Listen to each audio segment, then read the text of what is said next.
আমার একটা সৎ বোন ছিল, নাম অনিমা। আমার বোন বাসা থেকে 1 কিলোমিটার দূরে থাকত। একদিন আমাদের বাসায় আমার সৎ বোনকে বেড়াতে নিয়ে আসলাম। তারপর এক রাতে যা ঘটল তা শোনার পর তোমরা থমকে যাবে। তার আগে আপনারা যদি আমার এই ছোট্ট চ্যানেলটির নতুন দর্শক হয়ে থাকেন তাহলে চ্যানেলটি সাবস্ক্রাইব করে সাথে থাকবেন। তো বন্ধুরা, মূল ঘটনাটি বলি। আমি কোনোদিন বাবাকে মায়ের গায়ের উপর হাত তুলতে দেখিনি। আজ হাত তুললেন। আমার মাকে বাবা আজ মারলেন, কিন্তু মায়ের চোখে পানি নেই। রাগে দাঁতে দাঁত চেপে কিডমিট করছেন। বাবার চোখ দিয়ে টলমল করে পানি পড়ছে। বাবা ভেজা গলায় বললেন, উঠতে বসতে যে সোহানার খোঁটা দেয় সে আজ মরে গেছে। এবার খুশি তো? এখন থেকে অন্তত আমাকে রেহাই দাও। সুহানা নামটা আমি আজ প্রথম শুনিনি, আগেও বহুবার মায়ের মুখে শুনেছি। মা বাবার সাথে একটু রেগে গেলেই সোহানার নাম ওঠে। আমি বারবার জানতে চেয়েছিলাম মায়ের কাছে কে এই সুহানা। মা মুখে ভেঙচি আকৃতি এনে ভাষাকে বিকৃতি করে বলেছিল, তোর বাপের প্রেমিক লাগে। আমাকে বিয়ে করার আগে সুহানার লগে তোর বাপের সংসার ছিল। বাবা মাথা নিচু করে সেদিন আমার সামনে থেকে চলে গিয়েছিল। বোঝাই যাচ্ছে নিজের ছেলের সামনে তিনি বেশ অপমানিত হয়েছেন। বাবার জন্য আমার বড় মায়া লাগে। মায়ের এই গালি প্রতিবাদ বাবা কোনোদিন করেননি, কিন্তু আজ প্রতিবাদ করেছেন। প্রতিবাদের ভাষা ছিল সজোরে একটি থাপ্পড়। বিগত বছরের রাগ বাবা একটি থাপ্পড়ে কমাতে পেরেছেন তো? আমি দুপুরের খাবার খেতে বসেছি, মা তরকারি দিচ্ছিলেন। বাবা এলেন হঠাৎ ঘরে। তখনই মায়ের হুঙ্কার। ঘুমিয়ে ঘুমিয়ে স্বপ্ন না দেখে তার সাথে গিয়ে দেখা করলে কি হইতো না করতাম আমি। এত বছরেও না কইরা ফিরতে পারছি। বাবা এগিয়ে এলেন, থাপ্পড় দিয়ে সোহানার মৃত্যু সংবাদ প্রকাশ করলেন। আমার গলা দিয়ে আর ভাত নামে না। বাবা ঘর থেকে চলে গেলেন। মায়ের দিকে তাকিয়ে বুঝলাম মৃত্যু সংবাদ শুনে রাগ একটু কমেছে। আমি খাবার রেখে নলকূপে হাত ধুয়ে ফেলেছি। মনটা কেমন খারাপ লাগছে। বাবা যে আজ আর দোকানে যাবেন না বোঝাই যাচ্ছে, তার চেয়ে ভালো আমি আরও এগিয়ে বসি, কাস্টমারকে চাল দিতে দিতে মনটাকে অন্যদিকে ঘুরিয়ে রাখা যাবে। রাত তখন 12টা হবে। আমি বই পড়ছিলাম। হুমায়ুন স্যারের মিসির আলীর সমগ্র বইয়ের তন্দ্রাবিলাস আমার দুই চোখে তন্দ্রা কাটিয়ে দিল। দরজায় ঠকঠক। দরজার ও পাশ থেকে বাবার গলার শব্দ, রিয়াদ ঘুমিয়ে পড়েছিস? আমি কোনো জবাব না দিয়ে দরজা খুলে দিলাম। বাবা ঘরে ঢুকে আমার বিছানায় বসতে বসতে বললেন, ঘুম আসেনি এখনো? তোর সাথে গল্প করতে এলাম। বাপ বেটার গল্প অন্য কারো শুনতে হয় না, তাই এখন এলাম তো সমস্যা হবে না তো? আমি মুচকি হেসে বললাম, না বাবা, আমার আরো ভালো লাগছে যে তুমি এসেছো। আজ এই ঘরে ঘুমাও। মায়ের ব্যবহারে মন খারাপ করে থেকো না। বাবা পা তুলে আয়েশ করে বসলেন। ইশারায় আমাকে চেয়ার টেনে কাছে যেতে ইঙ্গিত করলেন। আমি কাঠের চেয়ার নিয়ে বাবার মুখোমুখি বসলাম। বাবা আমার দিকে কিছুক্ষণ তাকিয়ে রইলেন। তারপর দেয়ালের দিকে তাকিয়ে বললেন, তোর অনেক কিছু জেনে রাখা দরকার। আমি তোকে জানাতে চাই। আগেও জানতে চেয়েছি, সাহস হয়নি। ভেবেছি তোর মা যেমন অকথ্য ভাষায় কথা বলে হয়তো জানা হয়ে যাবে, কিন্তু তুই জানিস না কিছুই। শুধু একটি নাম জানিস, সুহানা। তুই এই নামটি তোর মায়ের মুখে শুনেছিস। যতবার শুনেছিস আমি লজ্জা পেয়েছি, বলতে পারিনি কিছু। আজ বলবো। আমি গভীর মনোযোগ দিয়ে বাবার গল্প শুনেছি। যে নাম নিয়ে মায়ের অকথ্য ভাষা, বাবার লজ্জা পাওয়া। অজানাকে জানতে অবশ্যই মনোযোগী হওয়া প্রয়োজন। দাদা এক নাগারে গল্প বলছেন, লুকায়িত এক গল্প। তোর মায়ের মুখে সুহানা নাম শুনে হয়তো ভেবেছিলেন আমার অন্য কারো সাথে কোনো সম্পর্ক আছে। সত্য হলো সুহানার সঙ্গে আমার কোনো সম্পর্ক নেই। সুহানা আমার বিয়ে করা প্রথম স্ত্রী ছিল। তোর দাদা দাদি পছন্দ করে বিয়ে করেছেন, তোর দাদার বাড়ির কাছেই। আমরা যে এত বছর ধরে তোর দাদা দাদিকে রেখে শহরে থাকি তার একটি কারণ এই সোহানা। তোকে নিয়ে যে প্রতিবার তোর দাদার বাড়ি যেতাম আমি, তোর সাথে সাথে থাকতাম। যেন আমাদের গ্রামের কারো কাছ থেকে এই বিষয়ে কিছু শুনতে না হয়। এত খারাপ লাগতে পারে শুনলে। তো দাদা দাদি মারা যাওয়ার পর গ্রামে খুব একটা যায় না।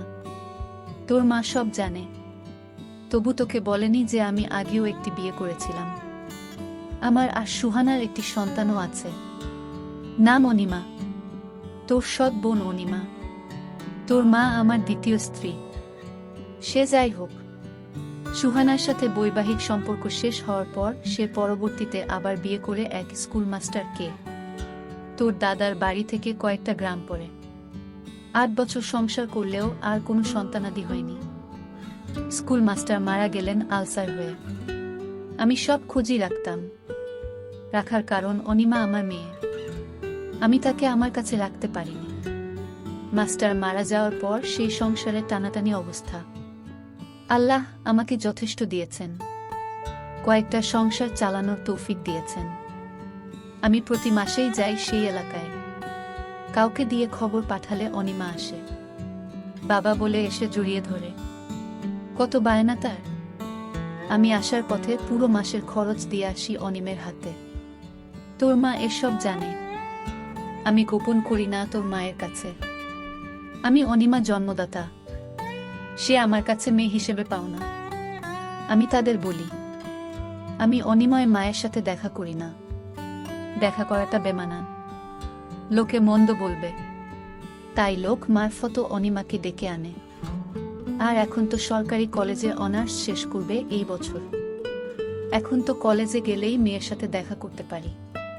কিন্তু ওই যে আমি তোর মায়ের কাছে কোনো কিছু লুকাই না। তোর মা মনে করে আমি হয়তো উনি মায়ের সাথে দেখা করি।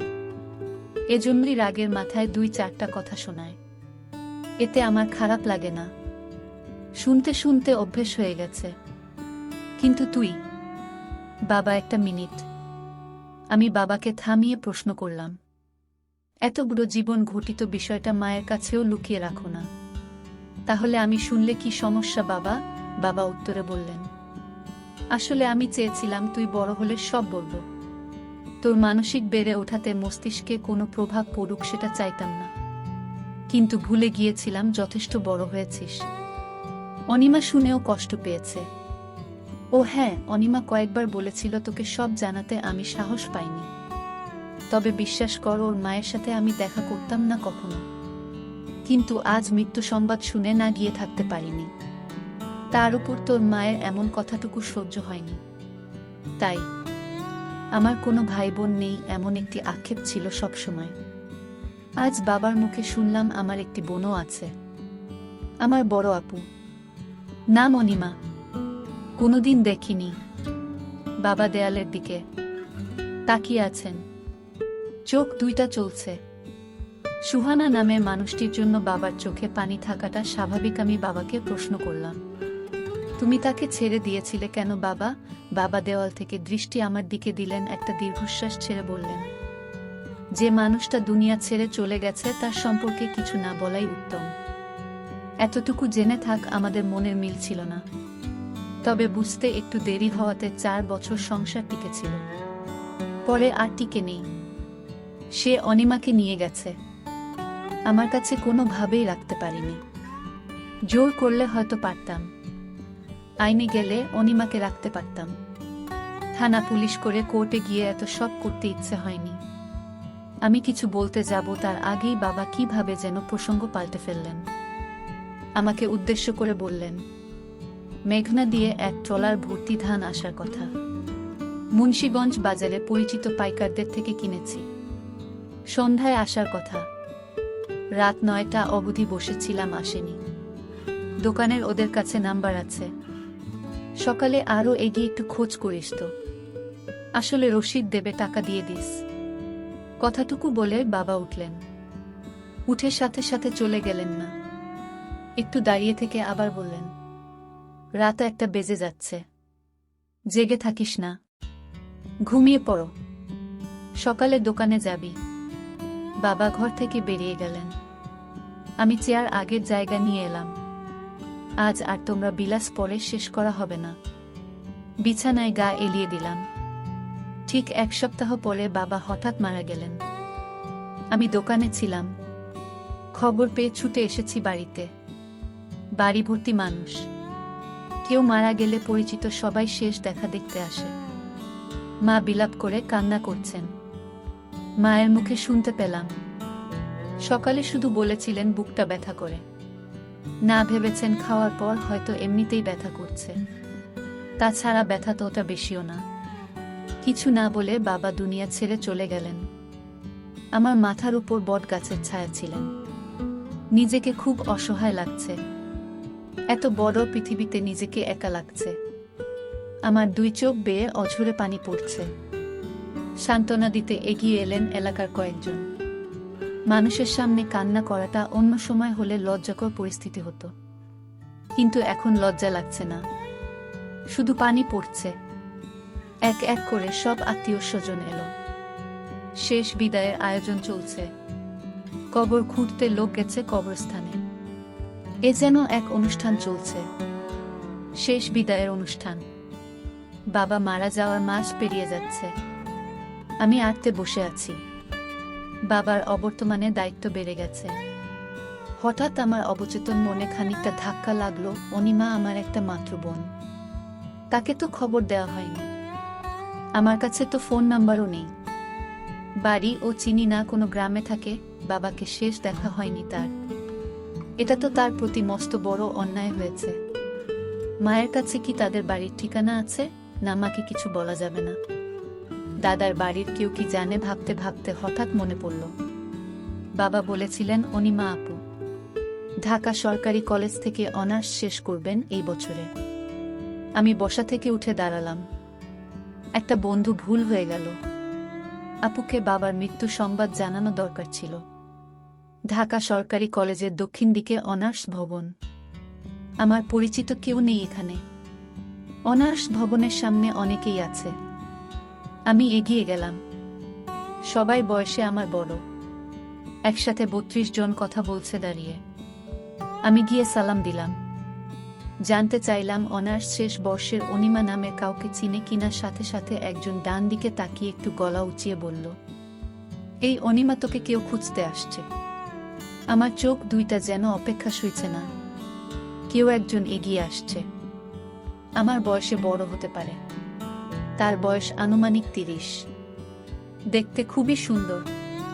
ইচ্ছে করছে এখনই চিৎকার করে বলি, আমি তোমার একমাত্র ভাই রিয়াদ। কিন্তু বলতে পারিনি। আমার গলার স্বর কি ভেজা বুঝতে পারছি না। আমাকে খুঁজছো? কে তুমি? আপনার কথায় কি বলবো ভেবে পাচ্ছি না। আসলে কি আমি পরিচয়ের শুরুটা কিভাবে করব? মুখ ফুটে বললাম, আপু আপনার সাথে কিছু কথা আছে, খুব জরুরি। একটু এদিকে আসবেন। অনার্স ভবনের সামনে দূর্বা ঘাসের শীতল পাটির মতো বিছানা পাতা। আমি আপুকে নিয়ে একটু আড়ালে গেলাম। আপুর কৌতূহলী চোখ।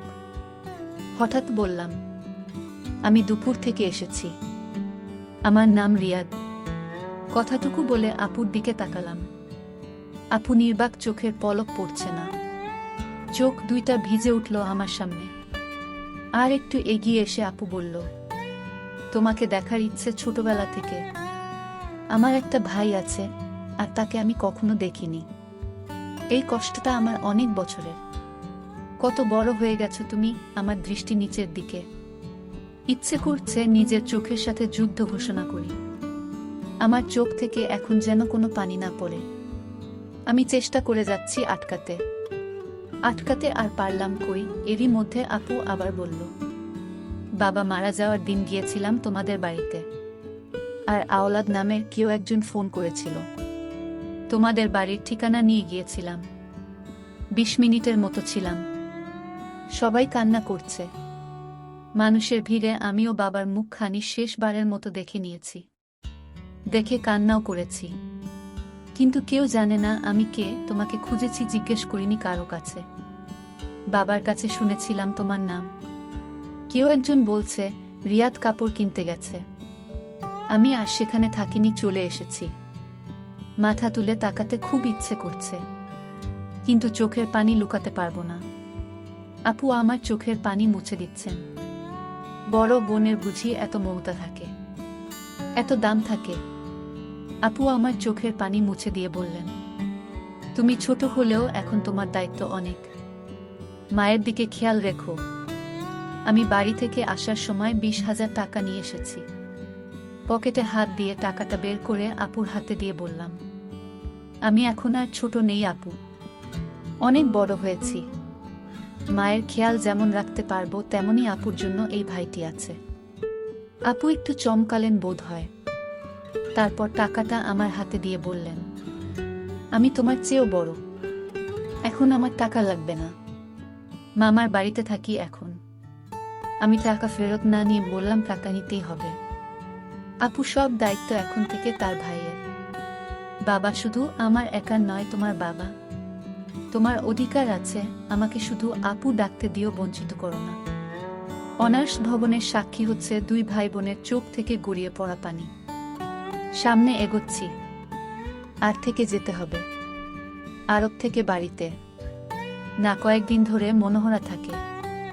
মায়ের কাছাকাছি থাকাটা দরকার, গল্প করা দরকার। সব দায়িত্ব এখন আমাকে পালন করতে হবে। রিকশায় উঠে কিছু দূর এসে পেছন ফিরে দেখি আপু তখন আমার চলে আসা দাঁড়িয়ে দেখছে, যেন ভাইকে বিদায় দিতে মন যাচ্ছে না। তার কিছুদিন পর আমি আপুকে বললাম, আপু তোমাকে আমাদের বাড়িতে নিয়ে যেতে আসলাম, কিছুদিন আমাদের বাড়িতে চলো, একটু ঘুরে ফিরে আসো, ভালো লাগবে তোমার। আমি আর না করলাম না। আমি বললাম, আমি তোমাদের বাড়িতে গেলে তো মা আম্মা অর্থাৎ আমার সৎ মা আমাকে দেখে সহ্য করতে পারবে না। আরে না আপু, কিছু হবে না, তুমি এসব কথা বাদ দিয়ে চলো আমার সাথে। আমিও ভাইয়ের কথায় মায়ের টানে আমি চলে গেলাম তাদের বাসায়। আমাকে আমার সৎমা দেখে মুখটা কেমন যেন আধার করে ফেলল। আমি এতে কিছু মনে করলাম না, এটা আমি স্বাভাবিকভাবেই নিলাম ব্যাপারটা। বাবা মারা যাওয়ায় মায়ের কষ্টটা অনেক বেড়ে গেল। আপু, আমি তোমাকে এখন থেকে কষ্ট করতে দেব না।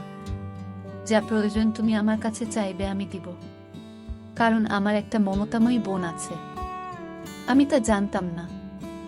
আমার বাবার মৃত্যুর কিছুদিন আগে আমার সাথে বলেছে তোমার কথা, তাই আমি জানতে পারলাম যে আমার একটা বোন আছে। আজ আমি অনেক খুশি এমন একটা বোন পেয়ে।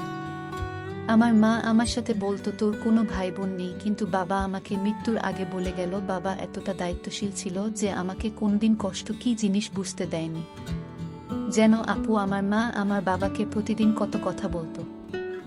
এর একটাই কারণ, বাবা তোমার সাথে দেখা করতো, তাই এটা বাবা আমাকে বলে গেছে। বাবা কোনোদিন মায়ের কথায় রাগ করেনি। এসব গল্প করছিলাম, হঠাৎ মায়ের ডাক পড়ল, কি রে তোরা খাইতে আয়। আমার টেবিলে গিয়ে বসে দুপুরের খাবার শেষ করলাম। তারপর আমার রুমে আমার শ্রদ্ধেয় বড় বোনকে নিয়ে সুখ দুঃখের গল্প করছিলাম অনেকক্ষণ ধরে। আমার মা চাইতো না আমি আমার বোনের সাথে গল্প করি, বোনকে লেখাপড়া করার জন্য সাহায্য করি। আমার মা আমাদের দুজনেকে গল্প করতে দেখে। পাড়ার মানুষকে নিয়ে আসলেন আর বললেন, দেখো তোমরা সবাই আমার ছেলেকেও অনিমা জাদু করে ফেলেছে। আমার ছেলে আমার কোনো কথাই শোনে না। আগে শুনো তো, আমি মাকে বললাম না তুমি এ কি বলছো, আমার বোনকে তুমি এত মিথ্যা অপবাদ দিচ্ছে। মা তুমি এতটা নীচ হতে পারলে কিভাবে? আমি আমার শ্রদ্ধে বড়ই বোনকে নিয়ে আসলাম আমাদের বাড়িতে কিছুদিন বেরিয়ে যেতে, আর তুমি কিনা আমাদের মিথ্যা অপবাদ দিচ্ছ। তোমাকে মা বলতে আমার ঘৃণা করছে। মা, আমরা ভাই বোন, আমরা রুমে বসে বাবা আর তোমার জীবন কাহিনী নিয়ে আলোচনা করছিলাম, আর তুমি কিনা গ্রামের মানুষকে বলছো আমার বোনের সাথে। না মা, আমার ভাবতেই পারছি না। গ্রামের মানুষও কুসংস্কারে বিশ্বাস করত, আর তাই তারা ভেবে নিল আমার বোনের সাথে কিছু একটা হয়েছে। তারপর আমি গ্রামের মানুষের সামনে কেঁদে কেঁদে বললাম, আপনারা প্লিজ আমার মায়ের কথা বিশ্বাস করবেন না। আমার বোন বলতে লাগল, আমি একটা শিক্ষিত মেয়ে, আমার মরা বাবার কসম। সে আমার ছোট ভাই, তাকে নিয়ে আমি অন্য কিছু ভাববো, এটা আপনারা কি করে ভাবলেন? আমার কথা শুনে গ্রামের মানুষ বিশ্বাস করল। আমাদের কেন মিথ্যা অপবাদ দিল? আর গ্রামের মানুষও জানত আমার মা বাবার সাথে প্রতিদিন ঝামেলা করত, অথচ বাবার কোনো দোষ ছিল না। তাই গ্রামের মানুষ খুব সহজেই আমার বোনের কথা বিশ্বাস করে নিল। তার জন্য গ্রামের মানুষের আমাকে শাস্তি হিসেবে 2 মাসের জেল খাটতে দিয়েছিল। প্রিয় বন্ধুরা, আজকের গল্পটি কেমন লাগলো তা অবশ্যই কমেন্ট করে জানাবেন। আর এরকম ভিডিও পেতে আমাদের চ্যানেলটিকে সাবস্ক্রাইব করে পাশে থাকবেন। ধন্যবাদ।